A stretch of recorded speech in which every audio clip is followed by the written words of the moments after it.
श्रीगणेशाय नमः। श्रीगोपीजनवल्लभाय नमः।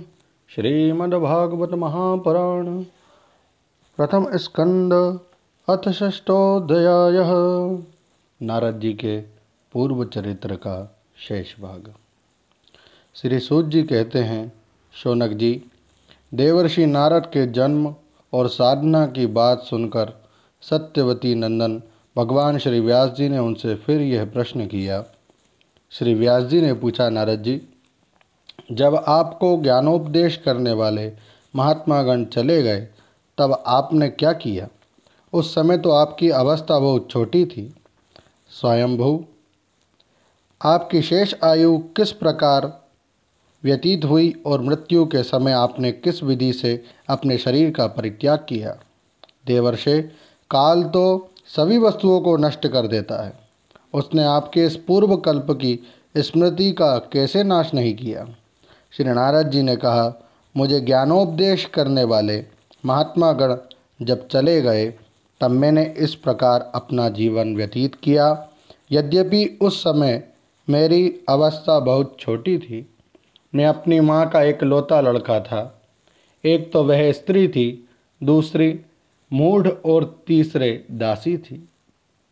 मुझे भी उसके सिवा और कोई सहारा नहीं था। उसने अपने को मेरे स्नेह पास से जकड़ रखा था।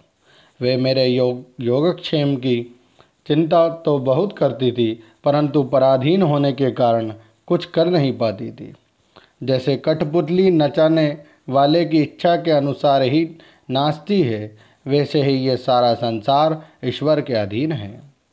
मैं भी अपने माँ के स्नेह बंधन में बनकर उस ब्राह्मण बस्ती में ही रहा। मेरी अवस्था केवल 5 वर्ष की थी। मुझे दिशा, देश और काल के संबंध में कुछ भी ज्ञान नहीं था। एक दिन की बात है, मेरी माँ गौ दुहने के लिए रात के समय घर से बाहर निकली। रास्ते में उसके पैर से सांप छू गया। उसने उस बेचारी को डस लिया। उस सांप का क्या दोष? काल की ऐसी ही प्रेरणा थी। मैंने समझा, भक्तों का मंगल चाहने वाले भगवान का यह भी एक अनुग्रह ही है। इसके बाद मैं उत्तर दिशा की ओर चल पड़ा।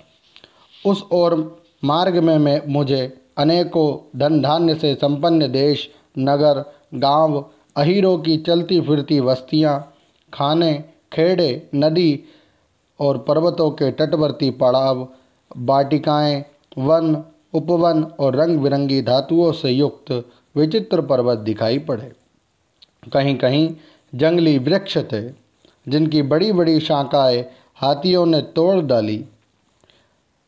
शीतल जल से भरे हुए जलाशय थे, जिनमें देवताओं के काम में आने वाले कमल थे।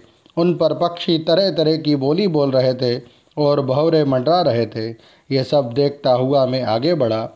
मैं अकेला ही था। इतना लंबा मार्ग तय करने पर मैंने एक घोर गहन जंगल देखा। उसमें नरकट, बांस, सैंठा, कुश, कीचक आदि खड़े थे। उसकी लंबाई चौड़ाई भी बहुत थी और वह सांप, उल्लू, सियार आदि भयंकर जीवों का घर हो रहा था। देखने में बड़ा भयावना लगता था। चलते चलते मेरा शरीर और इंद्रियां शिथिल हो गई। मुझे बड़े जोर की प्यास लगी। भूखा तो था ही। वहाँ एक नदी मिली। उसके कुंड में मैंने स्नान, जलपान और आचमन किया। इससे मेरी थकावट मिट गई। उस विजन वन में एक पीपल के नीचे आसन लगाकर मैं बैठ गया। उन महात्माओं से जैसा मैंने सुना था, हृदय में रहने वाले परमात्मा के उसी स्वरूप का मैं मन ही मन ध्यान करने लगा। भक्तिभाव से वशीकृत चित्त द्वारा भगवान के चरण कमलों का ध्यान करते ही भगवत प्राप्ति की उत्कट लालसा से मेरे नेत्रों में आंसू छलछला आए और हृदय में धीरे धीरे भगवान प्रकट हो गए। व्यास जी, उस समय प्रेम भाव के अत्यंत उद्रेक से मेरा रोम रोम पुलकित हो उठा। हृदय अत्यंत शांत और शीतल हो गया। उस आनंद की बाढ़ में मैं ऐसा डूब गया कि मुझे अपना और ध्येय वस्तु का तनिक भी भान न रहा। भगवान का वह अनिर्वचनीय रूप समस्त शोकों का नाश करने वाला और मन के लिए अत्यंत लुभावना था। सहसा उसे न देख मैं बहुत ही विकल हो गया और अनमना सा होकर आसन से उठ खड़ा हुआ। मैंने उस स्वरूप का दर्शन फिर करना चाहा, किंतु मन को हृदय में समाहित करके बार बार दर्शन की चेष्टा करने पर भी मैं उसे नहीं देख सका। मैं अतृप्त के समान आतुर हो उठा। इस प्रकार निर्जन वन में मुझे प्रयत्न करते देख स्वयं भगवान ने, जो वाणी के विषय नहीं है, बड़ी गंभीर और मधुर वाणी से मेरे शोक को शांत करते हुए कहा, खेद है कि इस जन्म में तुम मेरा दर्शन नहीं कर सकोगे। जिनकी वासनाएं पूर्णतया शांत नहीं हो गई है, उन अधकचरे योगियों को मेरा दर्शन अत्यंत दुर्लभ है। निष्पाप बालक, तुम्हारे हृदय में मुझे प्राप्त करने की लालसा जागृत करने के लिए ही मैंने एक बार तुम्हें अपने रूप की झलक दिखाई है।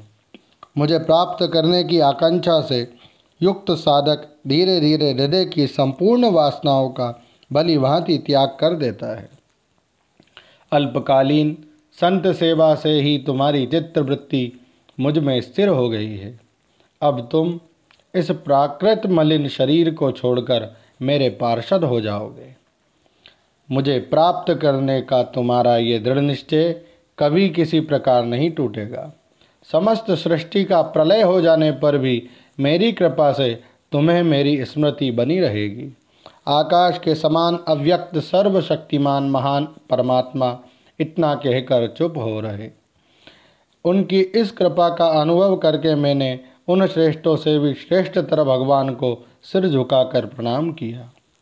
तभी से मैं लज्जा संकोच छोड़कर भगवान के अत्यंत रहस्यमय और मंगलमय मधुर नामों और लीलाओं का कीर्तन और स्मरण करने लगा। स्पृहा और मदमत्सर मेरे हृदय से पहले ही निवृत्त हो चुके थे। अब मैं आनंद से काल की प्रतीक्षा करता हुआ पृथ्वी पर विचरने लगा। व्यास जी, इस प्रकार भगवान की कृपा से मेरा हृदय शुद्ध हो गया, आसक्ति मिट गई और मैं श्री कृष्ण परायण हो गया। कुछ समय बाद जैसे एकाएक बिजली कौंध जाती है, वैसे ही अपने समय पर मेरी मृत्यु आ गई। मुझे शुद्ध भगवत पार्षद शरीर प्राप्त होने का अवसर आने पर प्रारब्ध कर्म समाप्त हो जाने के कारण पांच भौतिक शरीर नष्ट हो गया।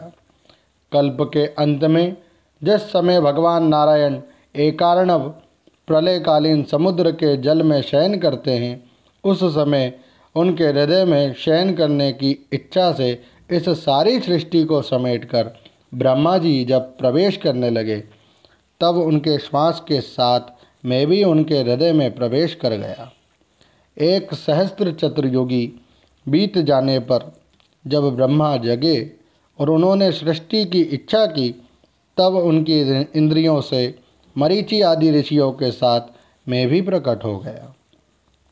तभी से मैं भगवान की कृपा से वैकुंठ आदि में और तीनों लोकों में बाहर और भीतर बिना रोक टोक विचरण किया करता हूँ। मेरे जीवन का व्रत भगवत भजन अखंड रूप से चलता रहता है। भगवान की दी हुई इस स्वर ब्रह्म से विभूषित बीना पर तान छेड़कर मैं उनकी लीलाओं का गान करता हुआ सारे संसार में विचरता हूँ। जब मैं उनकी लीलाओं का गान करने लगता हूँ, तब वे प्रभु, जिनके चरण कमल समस्त तीर्थों के उद्गम स्थान हैं और जिनका यशोगान मुझे बहुत ही प्रिय लगता है, बुलाए हुए ही भांति तुरंत मेरे आकर दर्शन दे देते हैं। जिन लोगों का चित्त निरंतर विषय भोगों की कामना से आतुर हो रहा है, उनके लिए भगवान की लीलाओं का कीर्तन संसार सागर से पार जाने का जहाज है। ये मेरा अपना अनुभव है। काम और लोभ की चोट से बार बार घायल हुआ हृदय श्री कृष्ण सेवा से जैसी प्रत्यक्ष शांति का अनुभव करता है, यम नियम आदि योग मार्गों से वैसी शांति नहीं मिल सकती। व्यास जी, आप निष्पाप हैं। आपने मुझसे जो कुछ पूछा था, वह सब अपने जन्म और साधना का रहस्य तथा आपकी आत्मतुष्टि का उपाय मैंने बतला दिया। श्री सूत जी कहते हैं, शौनकादि ऋषियों, देवर्षि नारद ने व्यास जी से इस प्रकार कहकर जाने की अनुमति ली और वीणा बजाते हुए स्वच्छंद विचरण करने के लिए विचल पड़े। ये देवर्षि नारद धन्य हैं, क्योंकि ये सारंग पाणी भगवान की कीर्ति को अपनी वीणा पर गा गाकर स्वयं तो आनंद मग्न होते ही हैं, साथ साथ इस त्रिताप तप्त जगत को भी आनंदित करते रहते हैं। श्री राधा कृष्णार्पणमस्तु। श्रीमद्भागवते महापुराणे पारमहंस्यां संहितायां प्रथम स्कंदे व्यासनारद संवादे षष्ठोऽध्यायः।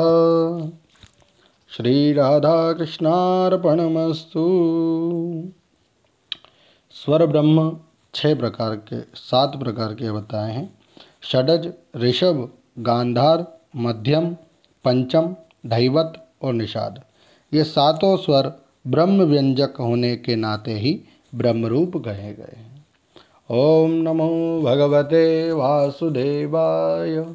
हरे नमः, हरे नमः, हरे नमः। जय श्री कृष्ण। राधे राधे।